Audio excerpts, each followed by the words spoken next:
বানায় দেওয়া যায়, কাকে উত্তরাধিকারী বানায় দেওয়া যায়। সেই জন্য তিনি একজন জাদুকর বা পণ্ডিতের সাথে যোগাযোগ করলো। পণ্ডিত বা জাদুকর বলল, ঠিক আছে, আমি সেটার ব্যবস্থা করে দিব। দেখি আমার মতো একজন বিদ্বান কোন ব্যক্তি আপনার কাছে উপহার দিতে পারি কিনা, কোনো বাচ্চাদেরকে আমি বা কোনো লোককে উপযুক্ত কোনো লেখ পাই কিনা। রাষ্ট্রীয়ভাবে ঘোষণার মাধ্যমে সারাটা দেশে তালাশ করতে করতে একজন গরিব মানুষ অত্যাধিক ব্রেনি পাওয়া গেল। এই ব্রেনি এত ব্রেনি যে তার মতো ব্রেনি স্বাভাবিক আর পাওয়া যায় না। সেই জন্য তাকে নির্বাচন করে নিল। এই যুবক, তুমি তো এখনো অল্প বয়স, তোমার তো বয়স বেশি না।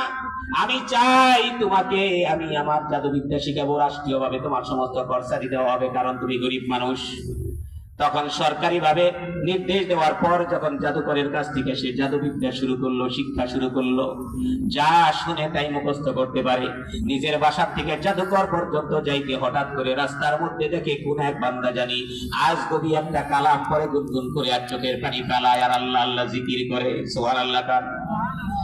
ও যুবক, ভালো করে শুনিও, যারা বিবেকবান হয়, যারা বুদ্ধিমান হয়, ছোটবেলার থেকে তাদের মাথার ব্রেন বড় প্রখর হয়, তেজ হয়। চিন্তা করলো, আমি তো নতুন এক জ্ঞান শিখতেছি, আবার মাঝখানে কিসের নতুন জ্ঞানের সন্ধান পাইলাম। সে পাশে যায় দাঁড়ায় দাঁড়ায় দেখে এমন এমন ভাবে সেই জায়গাতে সেই পাত্রী, সেই পণ্ডিত এমন কিছু বাক্য পড়ে যে এই বাক্যগুলো কোনো দুনিয়ার ভাষা নাই, এটা আসমানি ভাষা ছাড়া কোনো ভাষা নয়। সে হঠাৎ করে সেই ইহুদি পণ্ডিতের কাছে যা বলতেছে, ভাইজান, আমি আপনার এই পড়াগুলো সম্পর্কে জানতে চাই, এগুলো কি পড়া। তাকে জানাই দিল, এটা আসমানি পড়া, এটা আল্লাহর কালামের শিক্ষা। এই আসমানি কালাম, এটা যদি তুমি পড়ো তাহলে পড়তে পারো, তোমার কাছে কেমন লাগে? কয়, হুজুর, আমাকে বাছাই করে, যাচাই বাছাই করে আমাকে রাষ্ট্রীয়ভাবে যে শিক্ষাটা দিচ্ছে তার চেয়েও এটা আমার কাছে বড় ভালো লাগতেছে, বড় মধুর লাগতেছে। এত সুন্দর বাণী, এত সুন্দর তীক্ষ্ণ কথা তো আমি আর কোনোদিন কারো কাছে শুনি নাই। তাই আপনি যদি আমার একটু কিছু কিছু সময় দিয়ে শিখাই দেন তাহলে পরে আমি বড় খুশি হইতাম। ঠিক আছে, তুমি শিখবা, তবে রাষ্ট্রীয়ভাবে যেহেতু চাপে আছো তাই তুমি যাতায়াতের প্রতি অল্প অল্প করে সবক দিবা। ও আমার ভাইরা, এই জন্য মুসলিম শরীফের হাদিসের মধ্যে লেখে, এই যুবকটা যখন সেখানে যায় কিছু শিখে, সেই জন্য তার ওই জাদুকরের কাছে যাইতে দেরি হয়। জাদুকর তার ইচ্ছা মতন ধমকায় এবং মাঝে মাঝে পিটনিও দেয়, শাস্তিও দেয়।